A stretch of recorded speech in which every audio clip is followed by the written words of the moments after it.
Children who went to school and never came home. Children who went to sleep and were found deceased in bed in the morning. And that was really the first motivation I had to really dedicate my life to understanding heart disease in children. The last thing that parents think is going to happen when they plan to have a child, when they're starting a new family, is that their baby's going to have a life-threatening illness or be critically unwell or require life-saving surgery. That's just shocking and quite disorganising for lots and lots of parents. So tonight's really important because we're celebrating that people have felt able to contribute to making a difference to babies and families who don't have it so easy.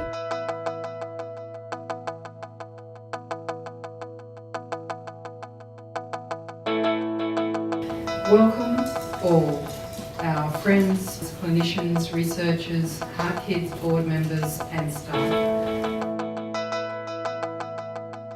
What we want to look at is the way families cope, particularly the way parents cope with having a child with heart disease or a heart condition. So sometimes we get behaviours like children protecting their parents from knowing about what's happening with them. So this program has a strong communication basis to it. So it's working with the parents to understand what's going on for the children and then how to communicate with the children.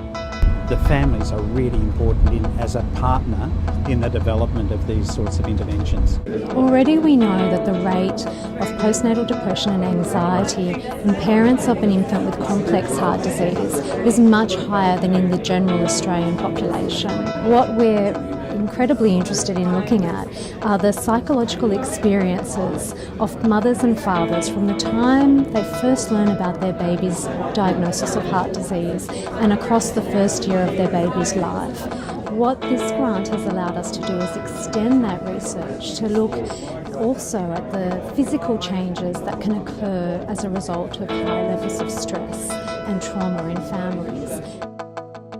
Our mandate at the Heart Centre is to cure and to care, and until a cure for all childhood heart disease has been found, we will continue to strive to provide the best possible support to children with heart disease and their families. And what we're interested in is, can we do something very early on, soon after the baby's had surgery, when the baby and the family are coping with that very stressful time, to make the outcomes better. So our project is aiming to try and show the benefits of genetic testing in kids. How does it impact on the diagnosis? How does it impact on the way we treat the child and the family? We can target therapy more precisely. We can follow the patients or the children at an earlier age to avoid complications of disease. And there's a lot of comfort for the parents as well, because the parents can be clear on whether their child will or will not develop a heart condition and how that will sort of pan out over time. Improving the quality of their life by improving exercise capacity. And this research and its evolution wouldn't be possible without the grant from HeartKids. So thank you very much. My research is going to have a look at the developmental outcomes of all children who undergo open heart surgery. So I'm interested to look at their neuromotor performance before and after surgery, to have a look at changes that may occur after surgery, to look at whether we can introduce some neuromotor screening before they go home as infants that will flag those that are most at risk, that we can then include in our follow-up clinic. In 2012 we published a major study in the New England Journal of Medicine in which we identified that IVF and related procedures were associated with birth defects.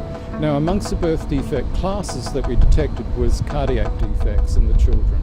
We're going to look back at a very large data set of over 320,000 births, 6,500 IVF babies, and we're going to look at the drugs that the women were using in order to ovulate. The implications of this are really quite profound. Now, what we can do is, through this work, is indicate there needs to be greater control, regulation and supervision of when women take these medications.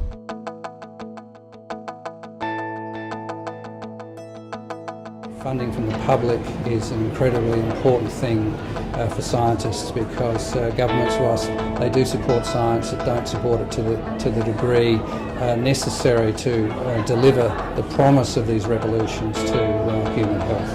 The best way we can have the next generation of children is by looking after the current one. people who are also passionate about providing the funding for these kids. As a clinician and a novice researcher, it's amazing to be a part of that. So the fact that people feel able to make a contribution to try and understand how do people cope with these things, I think is really important and worth celebrating. Where I believe that we can make a real difference really very fast.